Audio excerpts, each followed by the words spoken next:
Gracias a ti por estar con nosotros. Saber para servir. Y en este jueves, queridos amigos, este jueves de cultura, pues ya un día antes de la Nochebuena, antes de celebrar la Navidad, en donde seguramente vamos a comer cosas muy ricas. ¿Y por qué no chocolate? ¿Saben ustedes que bioquímicamente el chocolate es igual que el amor? Valdría la pena conocer más respecto a esta semilla maravillosa originaria de nuestro país que ha conquistado el corazón de todo el mundo. Hoy nos acompaña nuevamente la arquitecta Ana Rita García Lascurain. Hoy hablamos de la historia del chocolate, parte 2. Seguramente ustedes ya nos acompañaron en la parte 1 y si no, les recuerdo que en nuestras redes, tanto YouTube como Facebook, pueden rastrearlo y lo pueden volver a escuchar. Pero presentemos adecuadamente a nuestra invitada. Ella es arquitecta por la Universidad Iberoamericana, tiene una maestría en dirección inmobiliaria por el ITAM y la Universidad Politécnica de Madrid. Es directora de la Fundación Mucho AC, que procura precisamente enaltecer la cultura mexicana del cacao, el chocolate y la alimentación. Promueve investigación y educación de manifestaciones artísticas, culturales y gastronómicas en torno a este tema.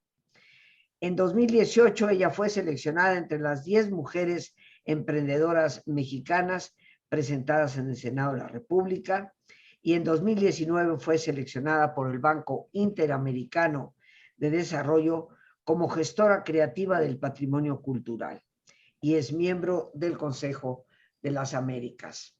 Ana Rita, una vez más, muchísimas gracias por aceptar nuestra invitación y conversar con nosotros sobre el maravilloso chocolate. Y en nuestro primer programa, ya para dejarte el micrófono enteramente a ti, pues quiero recordar que hablábamos de su origen en esto que es Mesoamérica, hablaste de la flor del cacao, nos pasaste una presentación hermosa, nos explicaste de la semilla, y bueno, del culto que ciertamente se le dio en el México prehispánico en el sentido de que se convirtió en moneda de cambio y adicionalmente era una bebida prácticamente para los dioses, aunque el gran Tlatoani seguramente se tomaba sus grandes jarros de chocolate. Hoy nos interesa mucho, Ana Rita, que nos cuentes cómo de esta fusión a través de la conquista, nuestro cacao sale al mundo y se convierte en una de las bebidas y de los alimentos favoritos de las personas. Bienvenida. Rosita, honradísima y muy feliz de estar contigo en este día. Para mí, a nombre del museo, estos momentos de compartir contigo y tu público son valiosísimos a la luz de lo que acabas de mencionar, a pocos días que estamos de la Navidad ya, en esta temporada de Adviento que es pues tan importante para la humanidad, para cada uno de nosotros, y que pone de manifiesto esos temas que tan acertadamente dijiste, como que el chocolate tiene esa relación tan íntima con el amor. Y precisamente pues en esta temporada de dar y de sentir y de acercarnos a nuestros seres queridos, pues desde luego el chocolate es un vehículo maravilloso para eso, pero también todos los temas que lo rodean. Entonces, bueno, pues doblemente agradecida, Rosita, de en estos días tan especiales, tenernos aquí presentes y entusiasmada de seguir adelante en este tema tan infinito, que es la historia del chocolate y pues este proceso que sigue en evolución, que es la cultura mexicana del chocolate. Yo quisiera, hablando del amor y de lo que sigue de la primera pasada que le dimos, compartir mi pantalla y mostrarles a ti y a tu público una imagen muy emblemática. Como podrás ver aquí, que es de Hernán Cortés con la Malinche. La razón que quiero tomar esta imagen pues tan particular para iniciar esta plática del día de hoy es porque nosotros, vamos, no hay la certeza histórica, pero en el museo nos gusta pensar que la primera taza de bebida de cacao, chocolate o cualquier otra de las versiones que se tomaban en menú riquísimo del cacao que había en Mesoamérica y que persiste hasta hoy en día, esa primera taza entregada en una jícara hermosa de Tabasco se la debe de haber dado la Malinche a Hernán Cortés. Entonces, ahí es en ese momento que no está registrado en los anales de la historia, en donde comienza el verdadero mestizaje en todos los sentidos de la palabra y en donde esta mujer que sabemos que era pues un ejemplo de muchas virtudes, de inteligencia, de liderazgo, de dinamismo, de diplomacia, pues ella hay que recordar que era tabasqueña y que era una pues traductora y una gestora y una estratega maravillosa y además pues una compañera de Hernán Cortés, por llamarlo así. Entonces, este es el momento histórico en que los españoles, o sea, cualquier otra boca que no era del continente americano, prueba el maravilloso cacao y entiende la dimensión nutritiva, ritual, cultural, tan enorme que es el cacao y el chocolate. Y ahí es donde empieza el mestizaje pues, de este alimento tan maravilloso que le dio México al mundo. En ese entonces también cabe recordar, no sé si lo habíamos en la primera edición, que el cacao era la moneda de cambio del universo mesoamericano y que ya llegado Hernán Cortés y establecida la colonia, se mantiene este intercambio comercial por medio de las almendras de cacao y persiste incluso, se sabe, Rosita, hasta el siglo XIX en muy diversas formas. Es más, si tú vas, hay varias regiones de México, por ejemplo, hablar de Tabasco nuevamente, en donde cacao es sinónimo de dinero, ¿no? Es como dijeran en otros continentes, perdón, en otros países del continente plata, pues aquí cacao significa dinero. Tú podías ir al tianguis de Tenochtitlan y así como tenemos estas comparaciones aquí, más o menos de unos precios que pudieran suceder hoy en día, podías comprar con almendras de cacao, pues tu mandado del día y pues hacer los precios tal como eran en un intercambio comercial muy, muy intenso, ¿no? Entonces, esa riqueza tan maravillosa, pues luego se va a Europa y principalmente España, ¿no? Es la puerta de entrada del conocimiento. Yo voy a ir pasando las imágenes para que las vayan viendo, Rosita, y me detengo aquí en este siguiente tema que vamos a abordar con las montañas de cacao. Entonces, en los siguientes siglos, desde finales del siglo XVI, ya llega la primera carga de cacao a España. Ya en un conocimiento de los españoles que ya pasaron varias décadas de estar establecida la colonia aquí en la Nueva España, de ellos entender el valor tan altísimo que es el cacao, ellos entender también las recetas que eran tan sutiles, tan diversas, tan maravillosas, de las mezclas de cacao con otro tipo de especias, pues con gran conocimiento de la herbolaria que se tenía en México y en lo que llamamos México ahora y en Mesoamérica, y de traducirla ya y pues modificarla a su gusto. Hablábamos ahorita antes del programa, Rosita, del azúcar y de cómo el chocolate hoy en día pues tiene jerarquías en cuanto a su sabor en otros países de Europa y de cómo los europeos introdujeron el azúcar en América ya en el siglo XVI y se van dejando en las recetas del chocolate y de las bebidas de cacao en Mesoamérica y ya en la Nueva España y en las otras colonias del continente americano, se van quitando todas las especies que se le agregaban, esa riquísima diversidad de flores y frutos que eran el saborizante del cacao, y se sustituyen por el azúcar.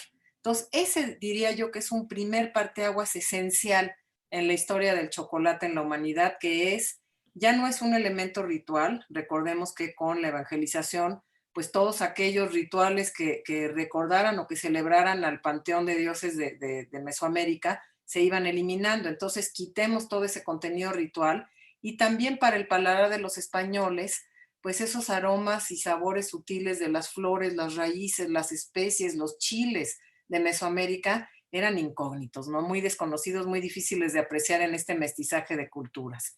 Entonces se empieza a sembrar la caña de azúcar y se empieza a mezclar el chocolate con el azúcar y luego con esa especie que nos gusta tanto hoy en día, no nada más en el chocolate, sino en los postres en México, que es la canela, que venía de Asia.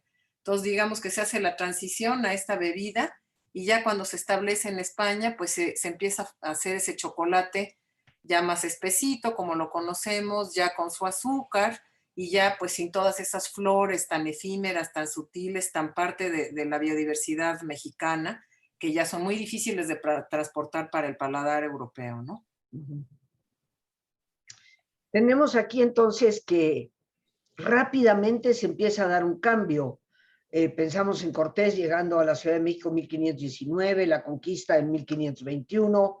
En ese mismo siglo XVI ya sale el cacao hacia España, pero por lo que te escucho, ya aquí en México, al traer ellos el azúcar, aquí mismo ya se empieza a gestar ese cambio de irle quitando las especies y las flores y todas las cosas de tipo exótico, llamémosle, para reemplazarlos por el azúcar. Pues es obvio, mi querida Narrita, que le debe haber gustado mucho a la gente para Sí, haber aceptado eso, ¿no? desde luego. Pues bueno, todo, la cultura siempre es en evolución y nunca puede uno pensar que las recetas se quedan estáticas, ¿no? Todos sabemos pues la maravilla que es que la alimentación cambia constantemente a pesar de que hay una columna vertebral muy sólida. Entonces, claro que le debe de haber gustado a la gente. No olvidemos que una de las recetas, de las múltiples recetas de las bebidas de cacao llevaba miel. Si bien en Mesoamérica no había la caña de azúcar, pues sí se conocía el sabor dulce pues explotaba la miel y se apreciaba muchísimo. Entonces, desde luego que debe haber sucedido. También es importante mencionar que en ese entonces en la colonia se establecen los conventos y los colegios. Y en los conventos es donde se empieza a hacer una producción ya regulada y te podría yo decir institucionalizada de chocolate, Rosita. Había, por ejemplo, en la Ciudad de México el convento de Nuestra Señora de Guadalupe, que tenía la fama de hacer el mejor chocolate de la ciudad. Esto ya pues entrada a la colonia en el siglo XVII, ¿no? Bueno, se empiezan a hacer, pues en las reglas de los conventos, las horas de moler el cacao y cómo se hacía, las horas de tomar el chocolate, a tal punto que ya en el desarrollo arquitectónico de la colonia se empiezan a construir los patios chocolateros, como hay en el Colegio de las Vizcaínas, por ejemplo, o pues no se pueden llamar comedores, pero los salones chocolateros también, que hay en distintos ejemplos de arquitectura novohispana, dedicados exclusivamente a la toma del chocolate. Y bueno, pues los horarios, ¿no? Durante las horas de los colegios de niñas y todo lo demás, en que se sentaban a tomar el chocolate.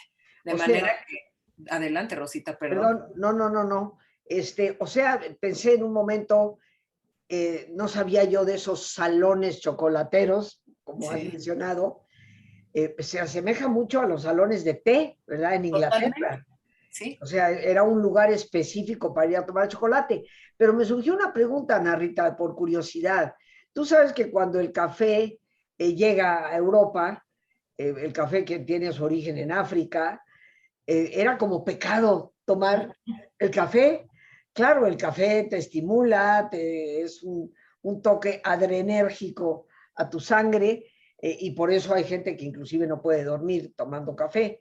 Claro. Pero el chocolate era una bebida tan placentera que yo me pregunto si en algún momento de entrada fue como que esto es demasiada tentación, ¿no? Sí, Como claro. prohibido. Y me vino la pregunta a la mente cuando hablas de los conventos. Sí, desde luego, ¿no? Súper buena pregunta.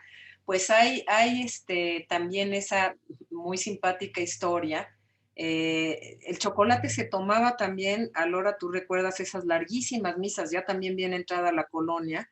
Entonces le servían a las grandes damas de la colonia de la Nueva España el chocolate adentro de la iglesia.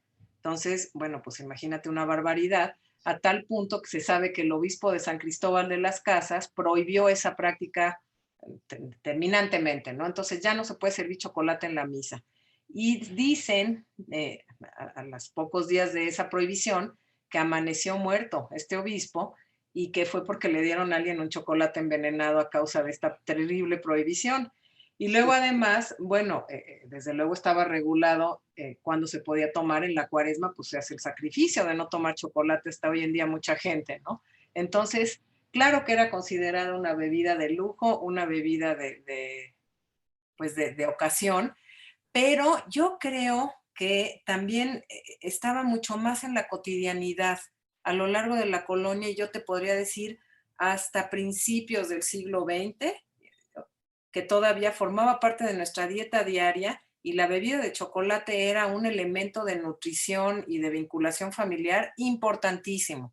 que luego se fue precisamente por lo que tú mencionas, por pues, la popularidad del café que desplazó al chocolate de las mesas mexicanas, de todos los niños tomarse en la mañana una taza de chocolate o en la tarde o en la merienda de la noche, ¿no? Entonces, yo creo que estaba mucho más presente en nuestra cotidianidad como un alimento, que eso pues dejó de ser en las últimas décadas. Fíjate que ahorita que dices esto de que se acostumbraba en las casas, Ujú.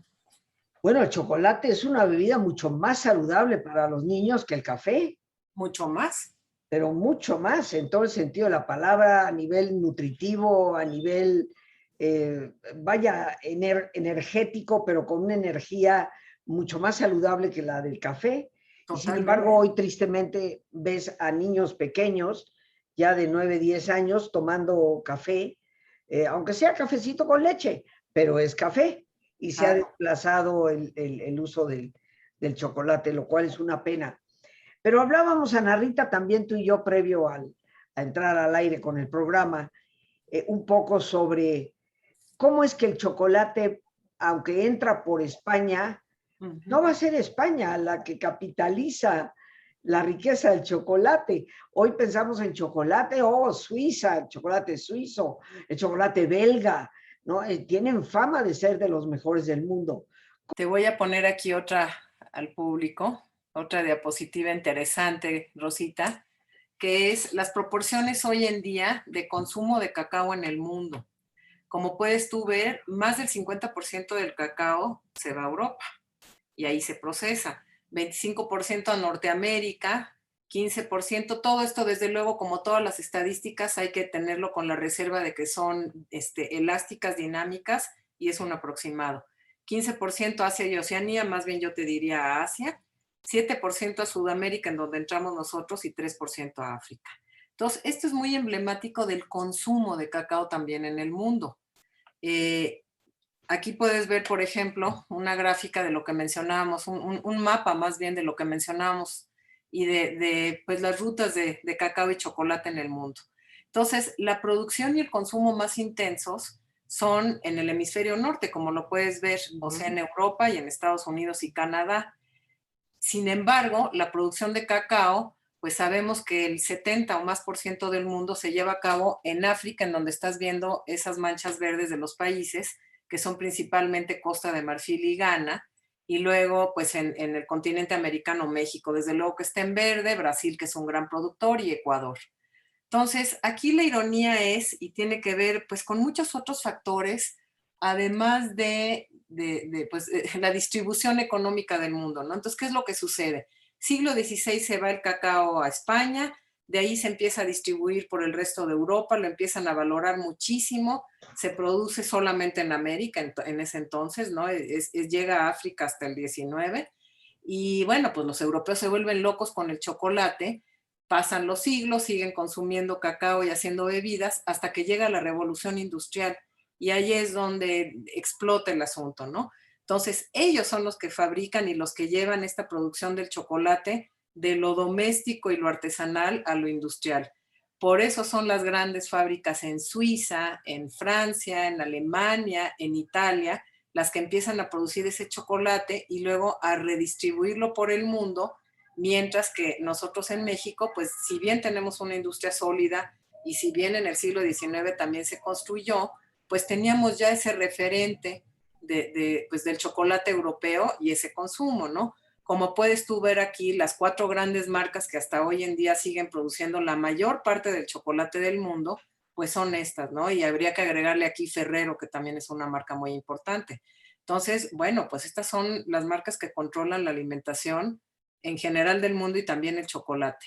Entonces yo te podría decir, el paladar del mundo, pues como que se ajustó a esa producción y a ese gusto de chocolate ya con el azúcar, con los estilos, que si bien son deliciosos, pues no son el único camino de sabor del cacao, ¿no?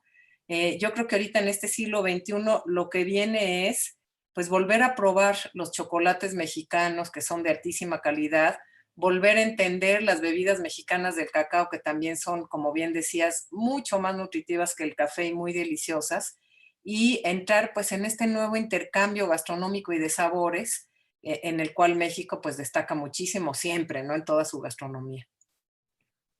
Entonces, estoy sorprendida de ver, estás hablando de Cadbury. Fíjate que yo no sé, ¿Cadbury es americana o es inglesa? Ha pasado por muchas manos, como suele suceder pues en las megacorporaciones, en las compañías transnacionales. Era inglesa y no te sé decir, pero hoy en día yo creo que ya forma parte de otro conglomerado americano. No quiero equivocarme, Rosita, pero sé que se vendió Cadbury a alguien más. Entonces, Tenemos Nestlé, que obviamente es suiza. Nestlé así es es. típicamente suiza. Mars, yo oigo Mars y oigo de esas barras de chocolate que traen, creo que cacahuate y no sé qué otra cosa. No, y las lunetas famosas, las M&M's. Las lunetas, mira nada más. Y la otra es Kraft. Sí. Kraft, me imagino que es americana. Sí, así es. Pero bueno, te digo, nos faltaría aquí pensar en Ferrero, en Hershey's, en otros grandes productores de chocolate. Y cabe mencionar, Rosita, nosotros en el museo buscamos mucho la neutralidad y el aprecio en general de todos los esfuerzos de la humanidad. Ajá. Entonces, hoy en día el chocolate industrializado pues ha entrado también en una como satanización, ¿no? Al igual que otros muchos productos, sobre todo en México por la cuestión pues, del control de las azúcares, las diabetes, todas las cosas. Sin embargo, pues nosotros en el museo lo percibimos como un engrane más, una etapa más de la producción humana del mundo. Y como te decía yo ahorita, bueno, además de estas grandes marcas y de los chocolateros suizos y belgas y todo que tanto nos admiramos y nos gustan, pues también hay una fuerte producción en México artesanal que es pues una diversidad de sabores y de nutrimentos y de valores muy importantes que recuperar, ¿no? Bien, amigos, pues regresamos con nuestra invitada, la arquitecta Ana Rita García Lascurain. Ana Rita, siempre nos dejas con el antojo del chocolate, por supuesto. No hay que dudarlo ni por un instante, ¿verdad? Pero estamos hablando tanto de chocolate y en México tenemos un lugar para conocer, apreciar la importancia de esta riqueza mexicana. Cuéntanos del museo, cuéntanos de las actividades, cómo y cuándo podemos visitarles. Muchas gracias, Rosita. Gracias por esta meditación. En lo personal me ha hecho mucho bien y me dejas, como bien lo dices, mejor que antes. Mejor que antes y además inspirada también, Rosita, en sí comer un chocolate, sí amar mucho y antes de comerlo hacer este mismo ejercicio de meditación que nos acabas tú de compartir. Eh, Yo creo que se van sumando, si meditamos primero, luego le damos el valor al chocolate y todo lo que tiene detrás en historia y en manos, en esfuerzo humano, desde los productores en el campo, que son verdaderos héroes de la naturaleza y a quienes les debemos realmente el goce del chocolate y el cuidado de la biodiversidad, hasta toda la cadena de valor, desde el señor que recoge ese cacao y lo transporta, hasta los chocolateros que le quitamos la cascarilla y preparamos y luego lo servimos, ¿no? Entonces, en esa meditación, pues un aplauso al esfuerzo humano, yo diría otra vez, y bueno, a compartir el chocolate especialmente en esta temporada, Rosita. Para nosotros, bueno, los invitamos cordialmente. El Museo del Chocolate está abierto los 7 días de la semana. Sobrevivimos la pandemia pues, con mucho, salimos airosos, por decirlo así, Rosita, y siempre bendecidos y agradecidos del público que nos llega, que es diversísimo y generosísimo en sentimientos, en lecciones y bueno, pues en compartir un momento muy agradable en el museo. Entonces, los invitamos especialmente en esta temporada a visitarnos. Estamos en la calle de Milán, esquina con Roma, en la colonia Juárez. Abrimos todos los días de la semana, excepto desde luego el 25 y el 1, pero los demás ya estamos abiertos de 11 de la mañana a 5 de la tarde. Y pues bienvenidos a tomarse una taza de chocolate hecha de cacao mexicano, a compartir con sus seres queridos, a conocer mejor nuestra historia y a compartirnos su propia historia, que eso es realmente lo que ha construido el acervo del museo. Entonces, pues los dejo con esta invitación, Rosita, y Esto es gran agradecimiento.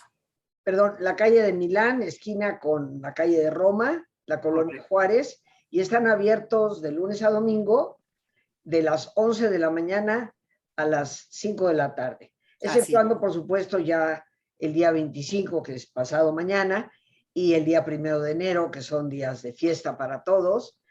Pero yo les invito, queridos amigos, a que hagamos esta visita en familia, con los niños, que disfrutarán de un rico chocolate, pero con el acervo cultural que esto conlleva.